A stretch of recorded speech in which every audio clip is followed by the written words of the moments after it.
Hello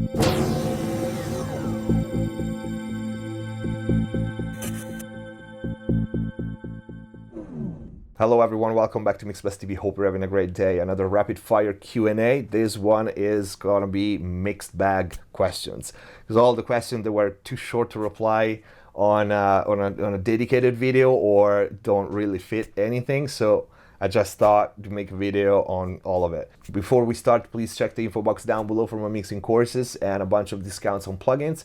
If you want to support the channel, we have t-shirts, we have a Patreon page. First mixed bag question.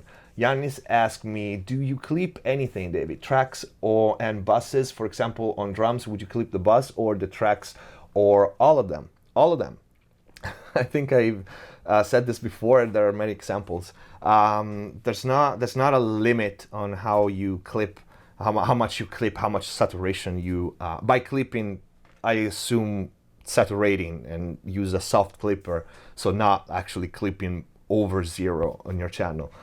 No, I usually clip pretty much everything to some extent. I think I might have, on a, let's say 50 tracks or even 100 tracks mix, I think probably 80% of my tracks and buses are somewhat clipped or added saturation on it. So yeah, I clip I clip a lot.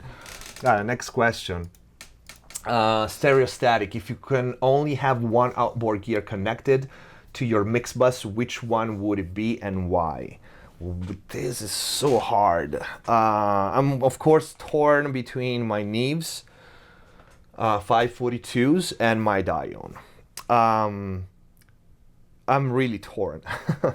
But I know because I had to do it in past, and while I rely on my Neves a lot for my sound, for my mixes, and I push into them, and I like my low end without them, if I start a mix without them and you take them away, there's nothing. There's nothing left. So despite that, if I only had one unit, it would be the Dione, because I realized that I can adjust for the lack of my Neves in other ways.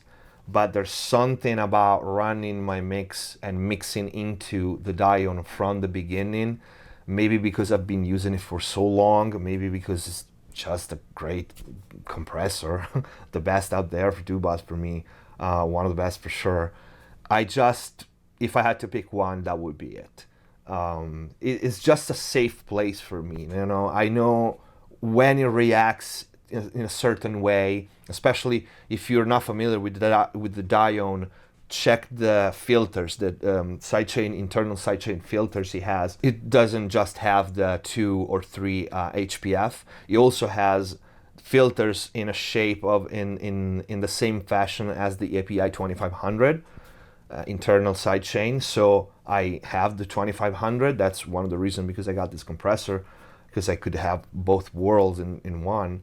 And I know each one of those filters, how it reacts. So it's a way for me to control my mix, like to check where my mix is at, just by changing not the threshold, not the attack, not the release, not the ratio, nothing else but the sidechain filters. I can tell where my mix is at, I can adjust it, and it just sounds great. So if I only had to have one at this point, I think that would be it. But I'm torn. Next question. Alexei Soloviev Music, my friend, asked one more question.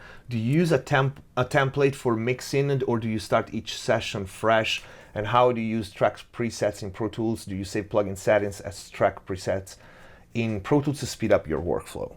I don't really use a template for my mixes. We can say I start fresh. The only thing that I have set up is my hardware buses. So my hardware insert and my groups and my 2 bus. But I have no tracks, no plugins, no chains, no plugin effects, nothing. So I import the tracks and I go from there. I do my color coding first. So we can say I start fresh. I just have my hardware set up or ready to go. So I just click and open, you know, and pick one or the other as I would with a plugin. But yeah, no, I don't start from templates. But I do save all my Pro Tools project as templates, because what happens often, even though I don't use a template, I remember, oh, on that vocals, I use that complicated chain for effects, because that's, you know, one thing I'm somewhat known for. Like my delays and effects, especially for vocals, are very complex. So by saving the project, I can import, like I use the session data, import session data, and I just can import from my saved template session the whole group of effects, so the whole group of tracks, which is several, is going to be probably several delays, several distortions and filters and all that, and then I reroute the new audio into it and adjust for each mix. But yeah, no, other than that, no template per se. Dennis Amirov, how long you can work with mixing before your ears starts lying, especially with top end and frequency information? What's your practice advice? Having rest, or maybe, as you said earlier, work with low volume level? Yes. You need to work 80% of your time at a level that you can be consistent at. Like you can work for many hours, because it really takes very little time when you blast the volume after your ears are gone for the day. So I do blast volumes, like I have mains, they're like louder than anything out there. And sometimes you need to. But be aware that once you do that, even if it's just 1 minute, 2 minutes, either you need a very long rest, but most likely you're done for the day. So if you want to do that and then you do technical work, maybe you have to do editing or something else, sensor management, anything else. But after that, critical decisions, it's hard. Although it's possible, like the more you do this for a living, the more your body adjusts. So this is the theory, and then depending on every person, I personally did sessions in which I worked, like it happens. Sometimes you get into it and you lose track and you just don't think rationally, you just mix and you want to feel it and you just run the session at high volume. It happens, you know. Very few times I had problems after because of that. But this happened now.